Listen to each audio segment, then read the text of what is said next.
Hi, it's me, Lisa Marie. Wow, welcome to Regaining Control of Regain.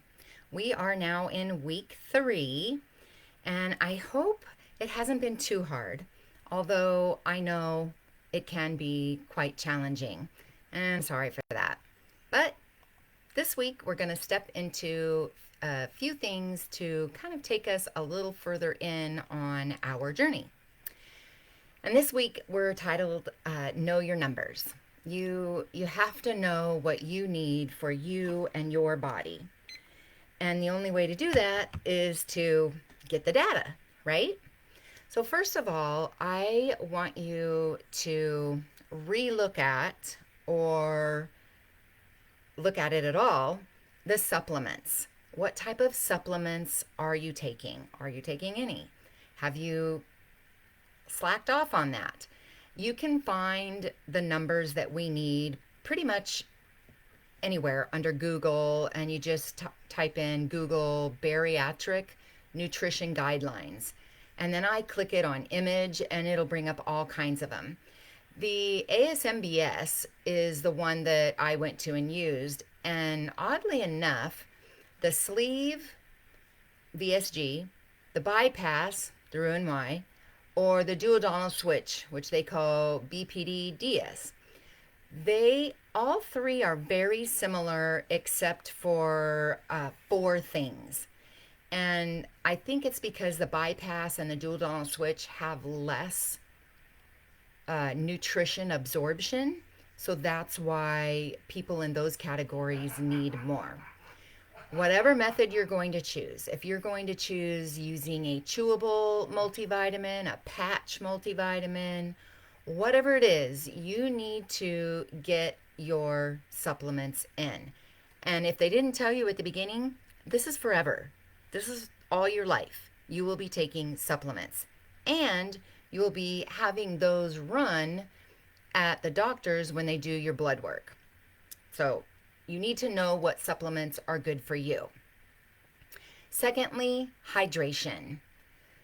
And hydration is liquid, which remember, any kind of soda pop or alcohol, they are dehydrating. You cannot count them as your hydration. And if you do have those things, they recommend that you drink the equal amount in water. So you think you drink 4 ounces of whatever, vodka and Coke. Hello, 2 things, Coke and vodka. And that's 4 ounces. You need to drink 4 more ounces, but it kind of negates it. And, it just cancels it out. It's just filling you back up where that liquid should be in your body. Some people drink the extra water and they match it, so now they've had 1 more portion of liquid. Personally, I think the recommendation is if you're going to drink this much alcohol, you drink this much water. They kind of cancel each other out because this is dehydrating and this is hydrating, but you didn't add any extra. So maybe double what you took and then it equals that amount. I don't know.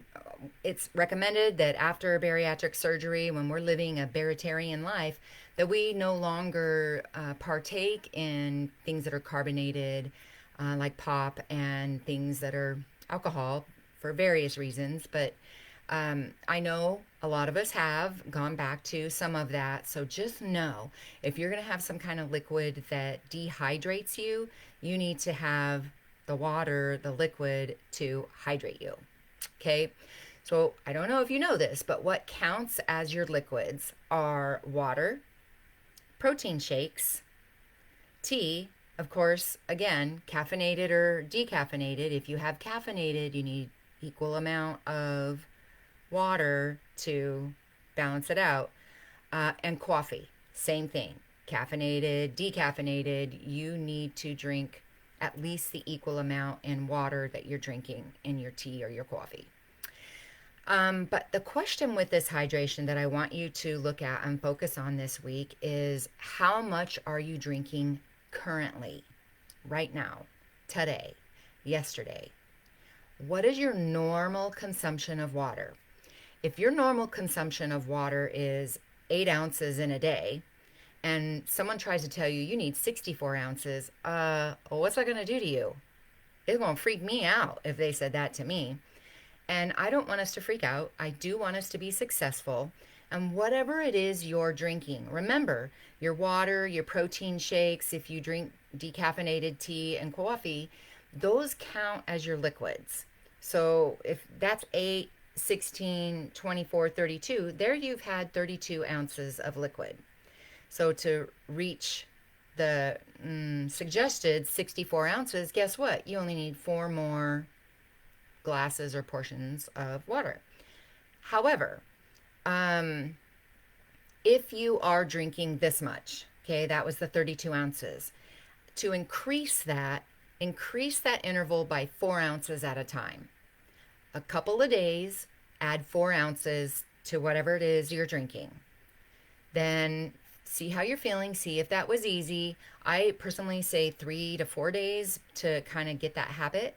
And then increase it again another 4 ounces. So you're just going to go in 2 to 4 ounce increments each day, especially if your hydration is low, which some of us have gone back to that. So if your if your hydration is low and you really want to gradually build up to probably a minimum of 48 ounces and then of course the required 64 ounces, or do the whole recommended whatever half your body weight is, convert that to ounces, and that's how many ounces of water you should be drinking. Hello, when I was 300 pounds, that said I needed to drink 150 ounces of water, and 64 was normal. It wasn't happening. It didn't happen. I couldn't do it. It's just too much.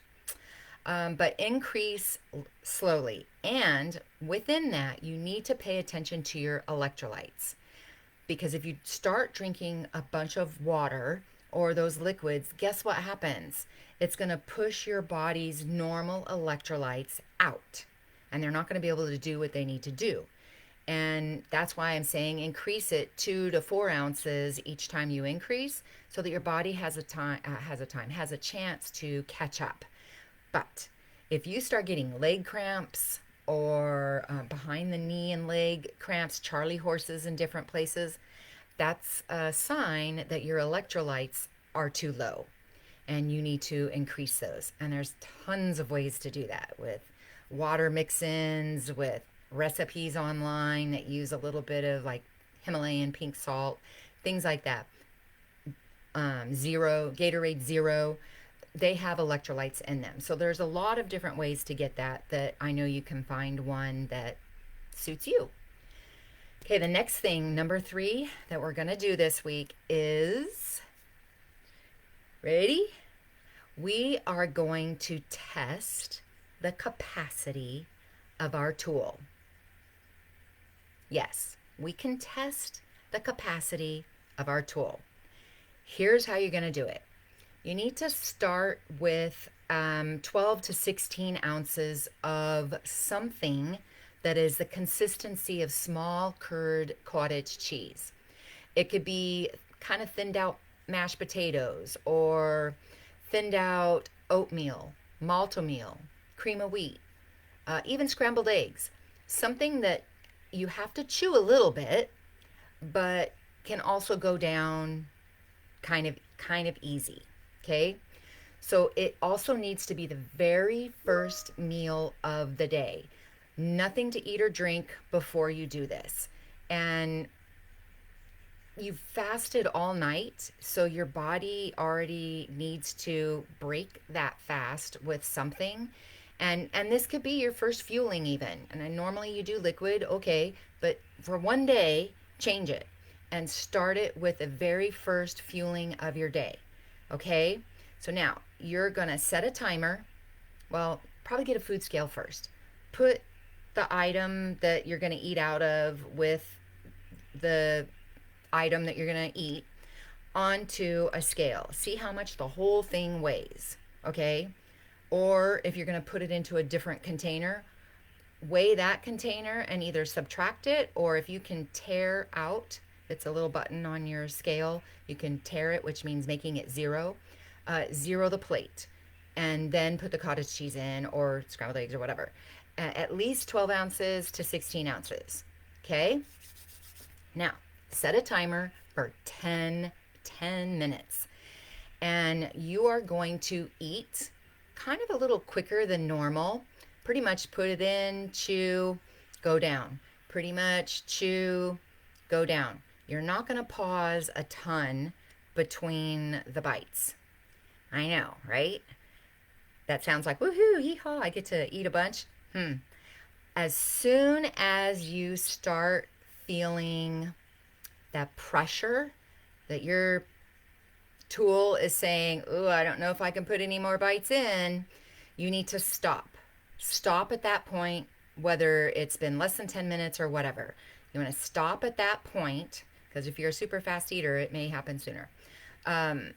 But you're going to stop. Stop at that point because you don't want to feel the pain, but you do want to feel the pressure.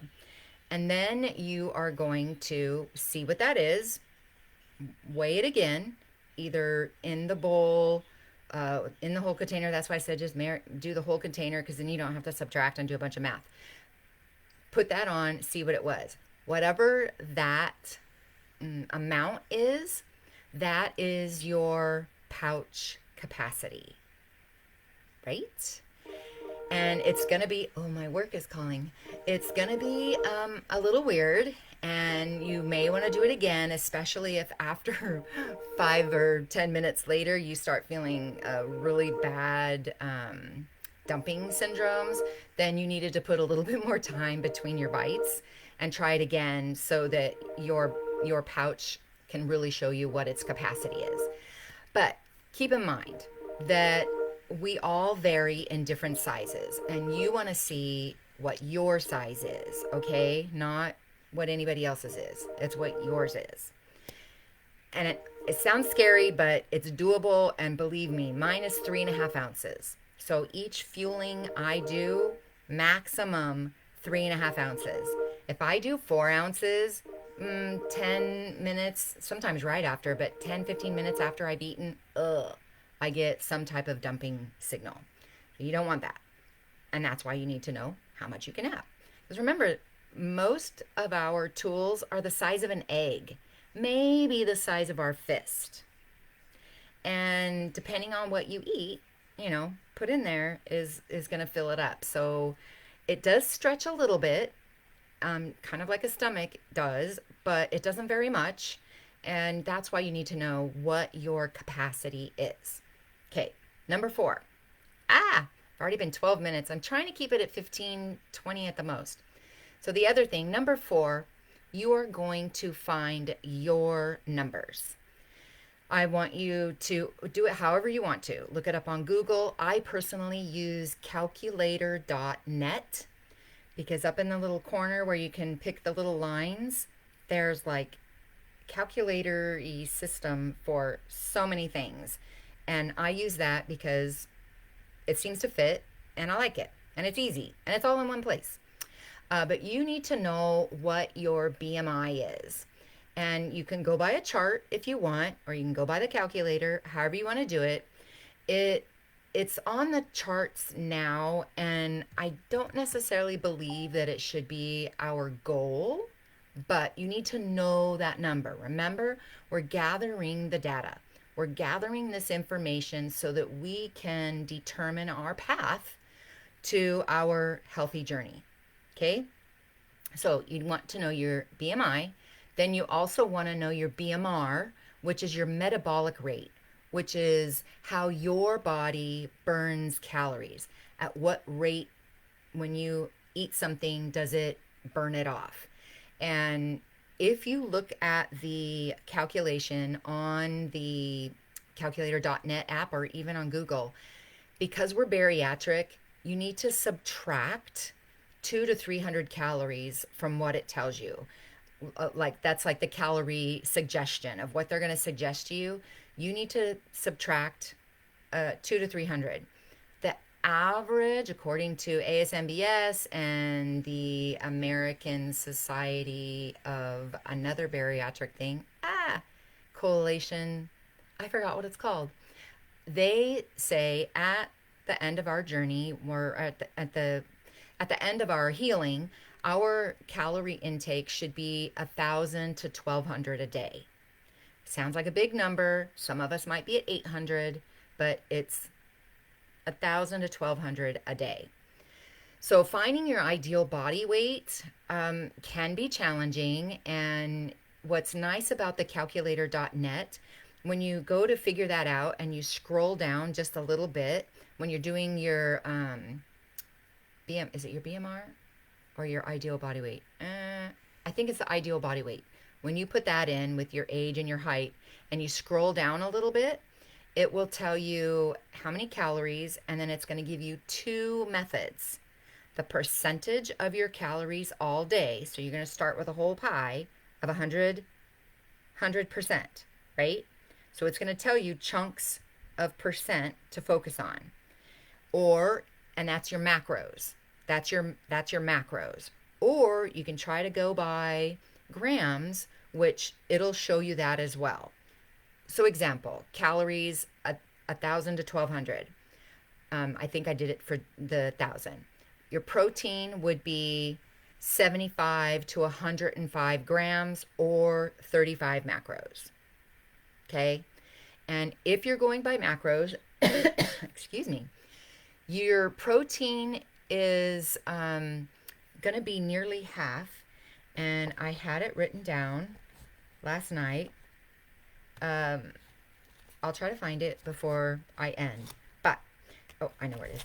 You want to try and get what is proper for you.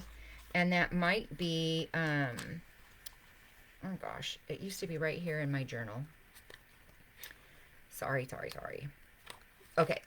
So if you are eating 1,000 calories a day, I'll kind of show you. I'll put this down somehow, either with a picture or something. I'll either save it in the files here in the group, or I'll put it in a comment, because I don't know which one's going to be easier. But pretend we're on the $1,000 calories. Your protein is almost half of your percentage or half of your consumption for a day, which is why they tell us to have protein at every fueling, some type of protein, okay? And there's tons of types of protein. But it's at 45% or 113 grams. Then your fat is the next kind of more solid thing that you're going to consume. So it's the next highest. And it's 30%, so it's less than half. It's 30% or 33 grams. And then last is carbs, and that is 25% or 63 grams. And if I can suggest something, try not to do simple carbs, the ones that slide down and go down and have no nutritional value. Try to stick to the complex carbs, which come from mostly vegetables and fruits. It's more natural, and it's going to make you feel different and stretch it out longer. But try not to go into the other things. It's just a better way to live and be healthy, in my opinion. So now that you have your calorie intake and you know how many calories are good for you and your body, you need to decide how many fuelings or meals are you going to have a day. Are you going to have 3, what people would call a regular meal, and 2 snacks? Are you going to just have 3 fuelings? Are you going to divide that up and have 5 or 6? Whatever that is, minimum at a fueling is 100 to 150 calories. Minimum. If it's less than that, it doesn't count, and you're going to be hungry sooner. Don't do it. It's not good for you. You want it to be, that actually ends up being grazing. And you don't want to be grazing, because that is a hard, bad habit to break too. Okay? So you want this, at least a fueling, snack, meal, to be 100 to 150 calories. Okay? I know it's math here. We're doing math, everyday math. Okay, the next thing I want to talk about is getting control of your food consumption. And there's a few things to do that. One is to slow down. Slow down. And I have a couple of steps for that, but one of them is get a timer or use a timer on your phone. Use a kitchen timer, use an app, whatever. You want to see how long you are averaging between your bites, which is my next thing. B, determine what is a realistic pause between your bites. On average, at about 1 to 2 years after healing, after your surgery, most people's pause time is about 2.5 minutes. Some are less, some are more. That's up to you. You need to decide for you what works for you. Mine is about 2.5, unless I've waited too long, and then it's however many times I chew the bite before it. And the next thing is chewing. When you chew your food, you need to count how many times you chew it. You should have no less than 20. Okay? If you're only doing 5 chomps and then swallowing, guess what? Your food is not pre-digesting properly to help your tool. Okay? Now, the chewing time does count toward that pause time, but you still need to count your chews. Maybe make a game of it. Maybe, try to beat your thing yesterday, or whichever type of food it is, you're going to do it that way. And the way to do that is with your bite size. Pay attention to your size of your bites. Technically, especially if you're early on, your bites should be the size of your nail bed, of your pinky finger. Isn't that tiny? It is tiny. And then kind of as a living life is the nail bed of your thumb. And I know that doesn't look like very much, which is going to lead to the next thing, but the smaller your bite, or the more, maybe even, it's really the nail bed. The smaller your bite, the more times you can chew it. The bigger your bite, the less chews you can, because you've got too much food in there. It doesn't give you a chance to make any type of adjustment or help your digestive system. So make your chews your bite sizes a little bit smaller. You can use a utensil. You can get the small little, over there, what do you call them? Tasting spoons, or dessert spoons, or children's spoons, whatever. It has a smaller head, kind of like the nail bed of your thumb, and that will give you an easier way to make your bites smaller by using smaller utensils. Okay? Then location. Location. Yes. I want you to find and pick a location where you are going to have your fuelings. And best if you can sit down. It's just best for your body if you can sit down.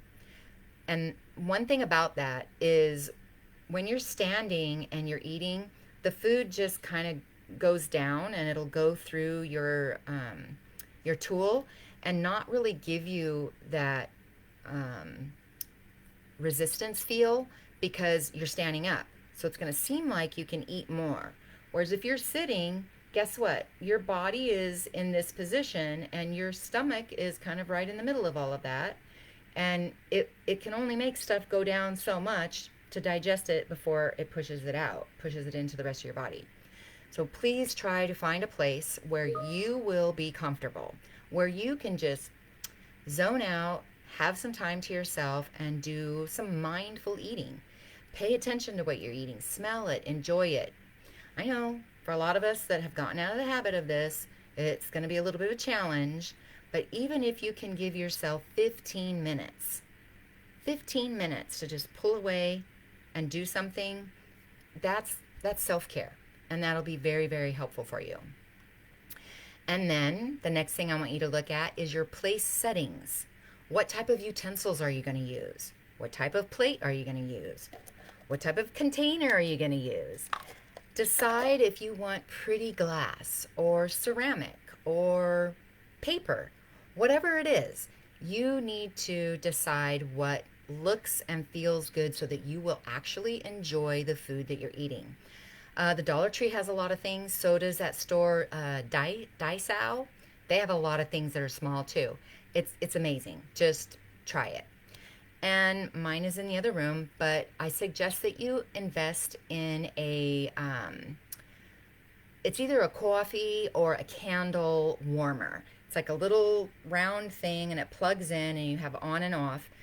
Use that because then that'll help keep your foods warmer longer. So you're not eating cold stuff all the time.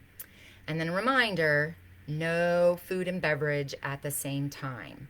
So if you have been doing that, try to stop it now. Try to stop having food and beverage. Side note, there are some people who have to have a little bit of liquid with their food to help it actually digest. But you'll know that's you if your doctor has said that for you, or you've gone to the doctor and you said, I just have an issue every time I eat, da da da. You may have to have things a little more moist or creamy or juicy or a little bit of liquid to help it. But honestly, not many of us have that. So just don't do it. It's easier. And then I had something I forgot to tell you last week in week 2, but a reminder of your support person or your accountability people. We can't read minds. And if you just say to someone, hey, will you be my support person and will you be my accountability partner? And they say yes, guess what? You're thinking this and they're thinking this. And pretty soon they start supporting you or being, what did I say? Accountability. They start, nudging you their way, not your way. And guess what? You're going to build up resentment. You're going to build up feelings that you don't want to feel. So you have to actually communicate that. Todd and I did this, and it was pretty funny. I had in my mind what it is to me, and then I asked him before telling him, and he ticked off a whole bunch of things, and I was like, ah. So then I told him what mine were, and then we kind of met in the middle. I was like, okay, yeah, some of those things that you said, I would like for you to do that for me, but I'd really rather it be this. It's what it means to me is this. And bless his heart, he's doing that. He's just such a great guy. So you need to lay out the expectations, both of what you're expecting and what they're expecting, so that you can have a clarity and get the real dynamics of everything. Then I want you to know something. Sorry. Oh gosh, I'm going to 30 minutes. I probably should put this on next week. No, because it really fits here. You need to be realistic with yourself right now. If you are over a year after your surgery, you're now in what people would call the normal zone. Your body is going to respond and react to things normal. Yes, that means a healthy way to lose weight is 1 to 2 pounds a week, not a day, a week. And that is what healthy people do. Okay, it will take some time to get the pounds off. And if you think about it, 1 pound is 3,500 calories. And I'm sorry, I am not going to cut 3,500 calories from my food. It would be almost impossible. But I can cut it in half and make it, so 3,500 calories equals, 500. If you do 3,500 calories in a week, divide that by 7, that means 500 calories a day. And that's a lot to me. So divide it in half. You're needing to adjust your food consumption by 250 calories or adjust your physical activity by 250 calories. And that calculator.net also has a great part in there on fitness that you can put in what you just did. How did you just went on a 15-minute walk? Was it leisurely? Was it a little bit quick? Was it running? You put that in and you pick it and it'll tell you how much you burned.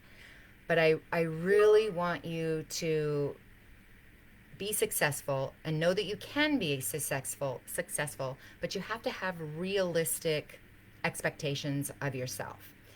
We're not going on a diet. We're not. I don't want you to. We are changing our lifestyle and our habits. We're becoming vegetarian. Don't you like that? It's actually a little bit of all of them: vegetarian, paleo, and keto, kind of modified. So it's just something I did. But this week, yeah, see, I'm going to take this next part out and put it for next week because I'm already at 30 minutes and I'm sorry. I don't want to do that. So, in recap of our week, I put it down. I don't know why. But in a recap for week 3 is going through looking at incorporating your supplements. Hydration. What are you doing currently? What is a realistic expectation, and how are you going to gradually increase it? Pay attention to your electrolytes. 3, your pouch capacity test so that you know what your tool's limits are. 4, find your numbers. Find out through calculator.net, Google, some food apps like Berrytastic have that in there as well. But decide what is going to work for you. And 5, getting control of your consumption that you do now by slowing down, using a timer, chewing, smaller bites, don't eat and drink at the same time. Those are things that it's how you're going to slow down and get it measured better. And then remember that your support person or your accountability person needs to know from you what that really means, because honestly, you're probably thinking differently. And then your realistic truth. Remember that 3,500 calories equals 1 pound. So if you're going to lose 1 pound a week, divided by 3,500, divided by 7 days in a week, you get 500 calories. How are you going to change that in your healthy lifestyle? Okay, that's up to you. I'm sorry I went over. I apologize, but I really, really wanted to cover that because I needed to know that too, and it fits with eating and all of that good stuff. Have a great rest of your day. Have a great rest of your week, and I will talk to you later. Bye.